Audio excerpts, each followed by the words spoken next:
Jadi kita telah tamat kepada ketiga-tiga pusingannya, dan inilah antara yang dapat kita kumpulkan sejam lebih perbincangan kita. Jadi saya akan membuat begini. Saya akan memberi soalan-soalan ini kepada ketiga-tiga ahli panel untuk mereka memilih soalan-soalan yang dikehendaki. Jadi adillah agak ya, ada lagi Pak ya.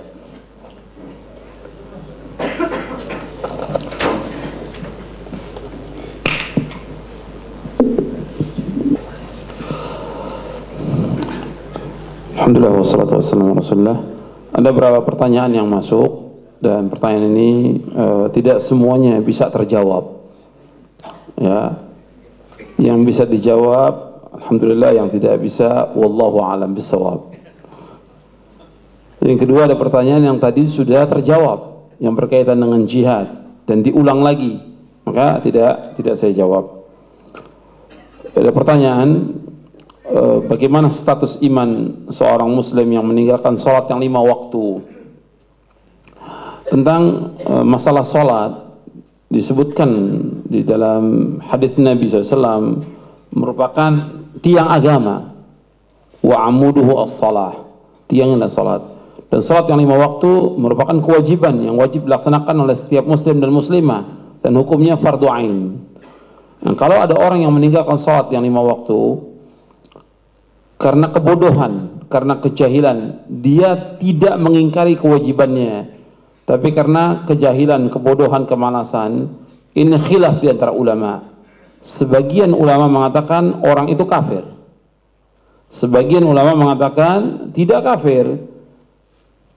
Dalil yang dijadikan dalil oleh para ulama yang mengkafirkan yaitu hadis Nabi SAW yang sahih yang diriwayatkan oleh Imam Muslim, bainar rajuli wa bainal kufri wasyirki tarkus shalah, antara seseorang dengan keimanan kesyirikan meninggalkan salat. Jadi kalau dia meninggalkan salat maka dia masuk ke dalam kekafiran. Adapun pendapat jumhur ulama mengatakan tidak kafir. Artinya kalimat ini tidak menunjukkan bahwa dia keluar dari Islam. Artinya dia telah berbuat satu kekufuran. Dan kufur dibagi oleh para ulama menjadi 2. Ada kufrun akbar, ada kufrun duna kufrin. Ada kufur yang besar, ada kufur yang kecil.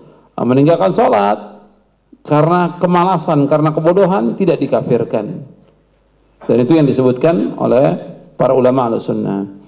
Sebab kalau dikatakan dikafir, orang meninggalkan sholat itu kafir ketika dia meninggalkan satu sholat, sebagaimana dijelaskan Imam Syafi'i. Kalau umpamanya dia meninggalkan sholat subuh, setelah itu zuhur dia sholat, apakah kalau dikafirkan, apakah dia harus syahadat lagi? Nanti kalau asar ditinggalkan, kemudian maghrib dia sholat, sebelum dia sholat apakah dia syahadat lagi?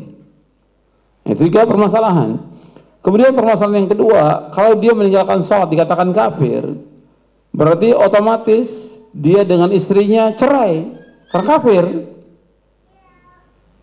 Tidak sah pernikahannya, tidak sah juga menjadikan dia sebagai wali. Kalau dia dikafirkan, maka juga dia tidak boleh disolatkan. Kalau dikafirkan, dia tidak boleh dikuburkan di pemakaman kaum muslimin. Kalau dia dikatakan kafir, maka tidak ada waris mewariskan. Dan yang lain yang disebutkan oleh para ulama. Maka jumhur ulama berpendapat bahwa orang yang meninggalkan sholat, bahwa dia telah berbuat dosa besar yang paling besar, tapi dia dikafirkan. Selama dia tidak mengingkari kewajibannya. Kalau dia mengingkari kewajiban sholat, mengatakan bahwa saya tidak wajib bagi saya sholat, maka seluruh ulama sepakat, maka dia kafir, keluar dari Islam. Jelas insya Allah. Ya.